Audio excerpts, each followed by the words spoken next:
우리 사랑하는 성도 여러분들이 기도해 주신 덕분에 LA에 있는 둘째 딸 우리 한나를 잘 만나서 또 그 교회 가서 2주간 예배를 드렸습니다. 우리 교회 나오시다가 미국에 이민 간 우리 김선자 사모님 올해 85세 되셨는데 돌아가시기 전에 좀 꼭 한번 왔다 가면 좋겠다. 그래서 보스턴 동부에 6시간 비행기 타고 갔어요. 서부에서 동부로 6시간 날아갔습니다. 하여튼 그래서 그 김선자 사모님 건강하게 잘 계시고 그 따님 문수미 박사가 이제 저희들을 또 케어해서 이렇게 보스턴 시내도 돌아보고 왔습니다. 제가 영상으로 지난주 예배는 볼 수가 있었고요. 그래서 여러분들 다 이렇게 잘 예배 드리시는 모습을 보고 하나님께도 감사했고 또 여러분 성도들이 정말 많이 보고 싶었습니다. 이제 돌아가면 또 뵙겠지만은 제가 이렇게 2주간을 빠진 적이 없는데 우리 교회에서 배려해 주셔서 잘 다녀왔습니다. 성도 여러분이 기도해 주셔서 대단히 감사를 드립니다. 제가 오늘 말씀은 사랑에는 끝이 없어야 된다. 이러한 제목입니다. 우리가 이제 요한복음 13장 1절과 2절을 읽었습니다. 이 말씀은 예수님과 함께한 마지막 제자들과의 만찬을 13장에서 다루고 있어요. 예수님은 자신의 겸손한 사랑을 제자들에게 보여주셨고요. 섬김과 사랑의 본을 보여주셨어요. 자, 그리고 제자들의 배반을 예고하시고 또한 새로운 계명을 주셔서 주님을 따르는 진정한 제자의 길을 가르쳐 주기도 했습니다. 오늘 본문 1절에 보니까 유월절 전에 예수께서 자기가 세상을 떠나 아버지께로 돌아가실 때가 이른 줄 아시고 라고 말씀하고 있어요. 자, 6월절 전이라는 말씀은 예수님이 체포되는 하루 전을 말하는 거예요. 하루 전날 최후 만찬을 예수님이 제자들과 12명의 제자들과 함께 그 6월절 식사를 이렇게 이제 해야 되는데 예수님이 6월절 어린 양으로 희생당하시기 때문에 이제 내일 아침이면 십자가에 돌아가시는 날이 온 겁니다. 자, 오늘 제자들과 최후의 만찬을 끝나면 바로 겟세마네 동산에 올라가 밤새도록 피땀 흘려 기도하시고 동산에서 나오시다가 가룟 유다 입맞춤으로 잡혀서 빌라도에게 재판을 받고 십자가를 지고 돌아가시게 되는 것이죠. 바로 그 전날입니다. 지금 자, 6월절 전날은 인간적으로 볼 때 우리 예수님이 가장 가슴 아픈 순간임에 틀림이 없습니다. 자, 이제 다음날 돌아가시게 되는 걸 안다고 생각을 해보세요, 여러분. 그러면 여러분이 어떻게 하겠습니까? 안절부절하고요, 불안해하겠죠. 그런데 예수님을 오히려 제자들과 함께 최후의 만찬을 드시면서 태연하게 발도 씻겨주시고 또 마지막 만찬을 나누면서 성찬식을 제정하신 겁니다.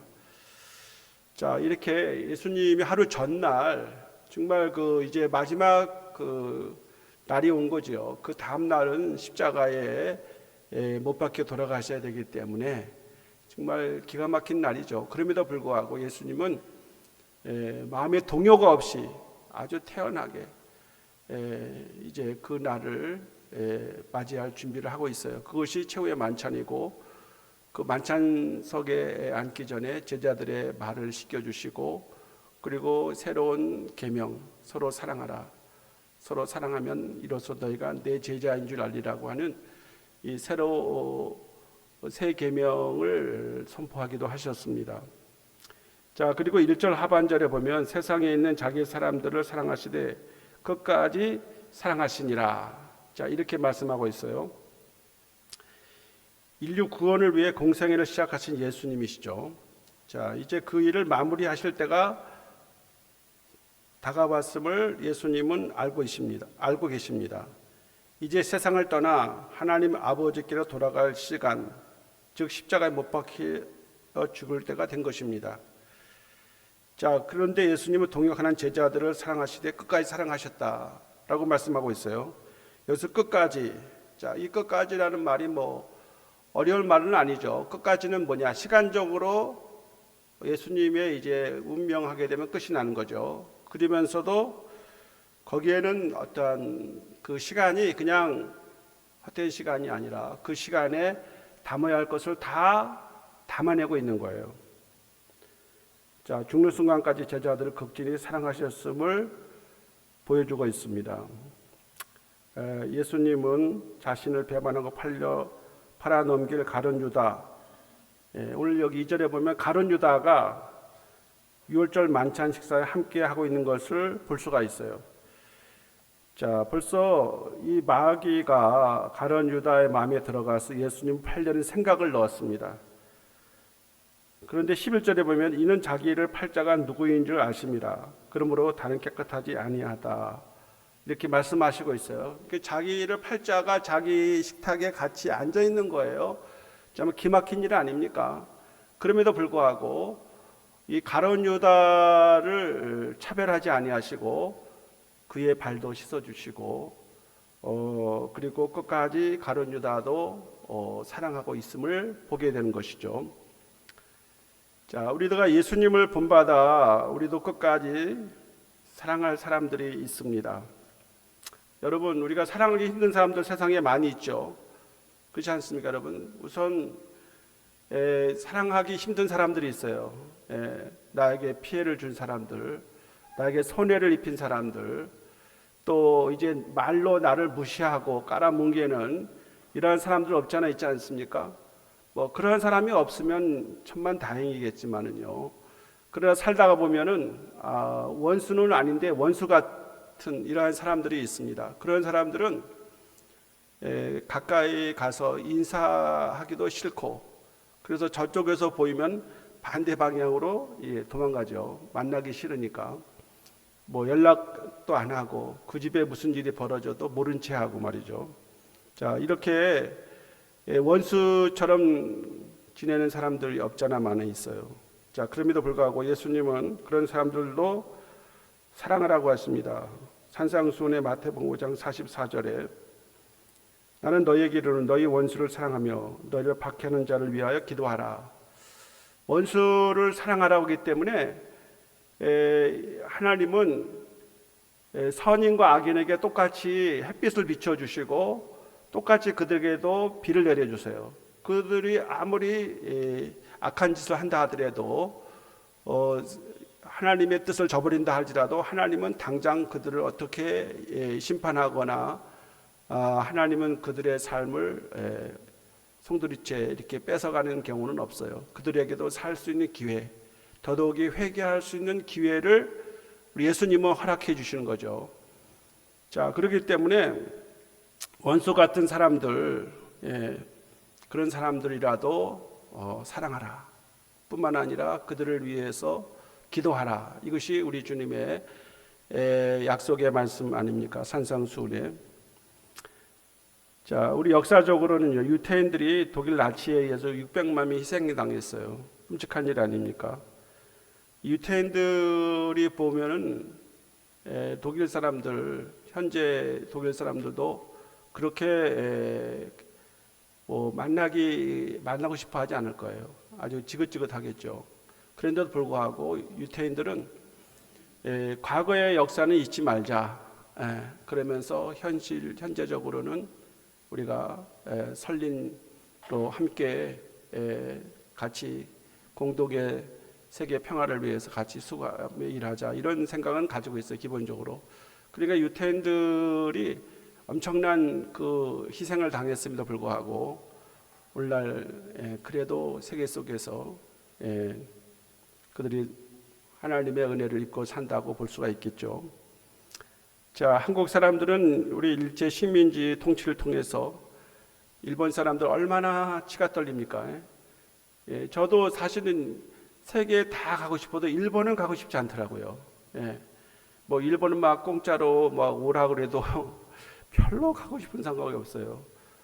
근데 뭐 우리가 서로 가까이 설린 이웃에 있기 때문에 일본 사람들도 다 하나님이 창조하신 사람들인지라 그분들을 불쌍히 여기고 그들을 구원하기 위해서 우리가 그러한 사람들도 가서 복음도 전하고 또 그분들을 우리가 자신들을 깨우치도록 우리가 그들에게 우리의 한국 사람들의 선하고 아름다운 모습들을 이렇게 보여주기 위해서 뭐 여행도 가면 좋지요. 이 하만의 이러한 일본 사람도 오늘날까지도 한국 사람들을 그렇게 자기들 발 아래 두르려고 하는 이런 생각들을 가지고 있는데, 그럼에도 불구하고 우리는 그리스도 예수 안에서 이러한 사람들조차도 사랑해야 될 줄로 믿습니다. 크리스찬들은 오늘 현실에 우리에게 아픔을 주고 상처를 주고 많은 희생을 우리에게 안겨줬다고 했다 할지라도 그들을 또 하나님이 이 땅에 보낸 사람들인지라 그들에게도 구원이 필요한 것이고 하나님의 사랑이 있어야 합니다. 그렇기 때문에 어떠한 우리의 국가적이나 역사적으로 이렇게 적대적이고 피해를 주는 이러한 사람일지라도 당연히 우리가 그들도 구원하기 위해서 또 평화를 위해서 진정으로 사랑해야 될 줄로 믿습니다. 이런 예화가, 재미난 예화가 있어요. 그 6.25 때 말이죠. 그 인민군들이 이제 전쟁을 막 하면서 인민군들을 돕기 위해 부역을 한국 사람들을 끌어다가 일을 시키고 막 했어요. 그런데 인민군 한 사람이 이제 그 마을에 들어가서 한 사람을 지게를 이제 지는 사람에게 군수물자를 나누게 했습니다. 군수물자. 그러니까 뭐 안 나눌 수 없잖아요. 근데 지게를 지고 이제 한 10km 정도 이렇게 가다가 이제 그 인민군이 이 사람을 처단하려고 그랬어요. 이제 그런데 이 사람이 우리 한국 사람이 어디 더 갈 수 있으면 내가 더 가겠다. 어디든지 내가 이 물건이 내려야 할 때가 곳이 있으면 그곳까지 내가 짐지고 가겠다. 그렇게 하는 거예요. 나서는 거예요. 자, 그러니까 그 인민군이 생각을 바꾸는 거죠. 이 사람을 조금 데리고 가서 일 시키다가 없애버리려고 했는데 이 사람이 더 가면서 자기들에게 협조하겠다고 그러니까 살려주는 거예요. 그래서 하는 말이 뭐냐면은 사실은 내가 당신을 일을 웬만큼 부린 다음에 총으로 쏴 죽이려고 했는데 당신이 더 일을 하면서 내가 원하는 목적지까지 가겠다고 해서 내가 당신을 살려준다. 그런 말을 했다는 겁니다. 마태복음 5장 41절에 보면 또 누구든지 서로 억지로 오리를 가게 하거든 그 사람과 심리를 동행하고, 여러분 이게 산상수훈에 원수를 사랑하라고 할 때 몇 가지 요건 중에 하나입니다. 거기에 보면 겉옷을 달라는 자에게 속옷도 마다하지 말고, 오리를 억지로 가고자 하는 자에게 사랑한다면은 그까지 사랑한다면 심리도 같이 동행해 줘라. 그리고 내게 구하는 자에게 주고 꾸고자 하는 자에게 거절하지 말라. 이런 얘기들이 산상수훈에 원수를 사랑하라고 하는 실제적인 그러한 그 행동 요령으로서에 나와 있어요. 자, 그렇기 때문에 사랑에는 끝이 없어야 돼요. 내가 너에게 이만큼 해줬으니까, 내가 너에게 이만큼 편리를 봐줬고 너에게 배려해줬으니까 너가 이제 나에게 다시 갚아줘야 되지 않느냐, 나에게 다시 보상해줘야지 않느냐는 생각을 할 수가 있습니다. 여러분, 특별히 우리가 자녀들을 생각하면요, 자녀들을 위해서 여러분이 모든 희생과 모든 것을 다 쏟아붓지 않습니까?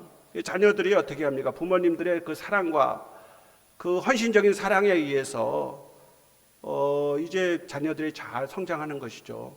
그 자양분을 빨아들여서 자녀들은 이제 살기 마련입니다.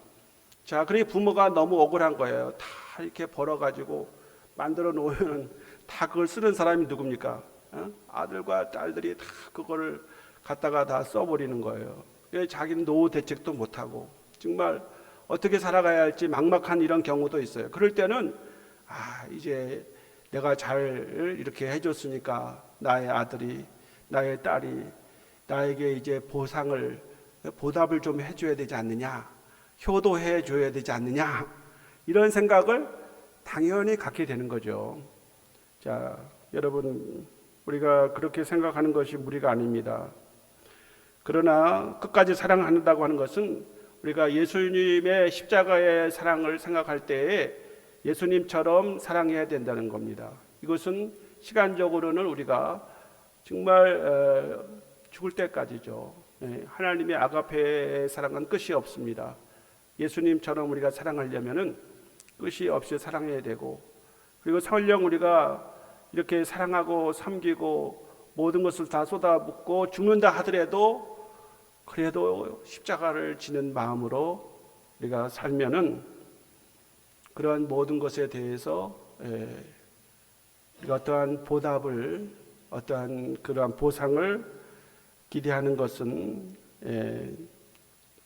온전한 하나님의 사랑이라고 볼 수가 없습니다. 오늘 예수님께서 제자들을 사심없이 사랑했습니다. 순수하게 사랑했습니다. 제자들에게 받은 것은 아무것도 없습니다. 그래서 그들은 예수님에게 영원한 사랑의 부채자가 된 거예요. 자, 우리는 예수님에게 사랑의 빚을 지고 있습니다. 사도 바울이 그렇게 말하지 않았습니까, 여러분? 로마서 1장에서 내가 빚진 자라, 유대인에게나 헬라인에게나 야만인에게나 내가 복음의 빚진 자라 그랬어요. 사도 바울은 복음의 빚을 갚기 위해서 그런 정말 자기의 온 생애를 하나님께 드렸어요. 결혼도 하지 않고 자녀도 낳지 않고 오직 복음을 위해서 자신을 하나님께 빚을 갚기 위해서 자신을 드린 사람 아닙니까? 자, 여러분, 우리가 예수님의 이 최후의 만찬 자리에서 제자들을 끝까지 사랑하셨습니다. 제자들을 배반하고 십자가에까지 같이 자기도 죽겠다고 그렇게 얘기했지만은, 자기들도 죽는 거 두렵지 않다라고 얘기했지만은 다 도망갔고요. 특별히 가룟 유다 같은 이러한 제자는 예수님을 은 30냥에 팔아버리지 않았습니까? 예수님은 그런 것을 다 아심에도 불구하고 그들을 끝까지 사랑했습니다. 우리는 이러한 사랑의 빚을 지고 있기 때문에 여러분의 신앙이 만약에 성숙하고 여러분의 신앙에 정말 그 하나님의 은혜를 깨닫는다라고 하면은 사도 바울과 같이 우리는 빚진 자입니다. 특별히 사랑의 빚진 자입니다. 사랑의 빚을 무엇으로 갚겠습니까? 우리도 예수님처럼 우리의 주위에 있는 사람들, 그 사람이 설령 원수라 할지라도, 또 나에게 많은 손해를 끼치고 나를 무시하는 그러한 사람일지라도 우리는 예수님과 같이 예수님처럼 끝까지 사랑하는 성도가 되어야 하겠습니다. 중요한 것은 원수가 없어도 평범한 이웃이라도 그저 우리가 웃기 스치는 이러한 우리의 그저 이러한 사람일지라도, 특별히 우리 사랑하는 성도들은 사랑할 때 더 끝까지 서로가 서로 사랑하고 정말 하나님께서 예수 그리스도를 통해서 우리에게 보여주신 그 사랑의 모습을 닮아서 예수님처럼 끝까지 사랑해 나가는 우리 성도들, 여러분과 제가 되기를 간절히 소망합니다. 기도합니다. 하나님 아버지, 감사합니다. 예수님이 오늘도 초의 만찬 자리에서 그 제자들을 바라보시면서 자기의 기대에 도저히 부응하지 못하는 이 제자들, 한심한 그 제자들을 볼 때 그들을 업신여기거나 그들을 무시하거나 그들이 필요 없는 것처럼 생각하지 아니하시고 오히려 그들의 배반을 도와시고 또 그들이 예수님을 십자가에 못 박도록 내어주는 이러한 가룟 유다와 같은 제자가 있음에도 불구하고 그들을 진정으로 끝까지 사랑하셨습니다. 그리고 예수님은 그들의 더러운 발을 씻어주면서 그 속죄의 은혜를 베풀어 주시고 특별히 서로 사랑함으로 예수님의 제자가 되는 그러한 제자의 길을 가르쳐 주셨습니다. 하나님, 우리도 부족하기 그지없습니다마는 예수님처럼 우리도 끝까지 사람을 정말 손해가 된다 할지라도 끝까지 사랑하며 예수님처럼 사랑하는 귀한 하나님의 아들과 딸이 되게 하시고 예수님의 제자가 되는 은혜를 내려 주시옵소서. 예수 그리스도의 이름으로 기도합나이다. 아멘.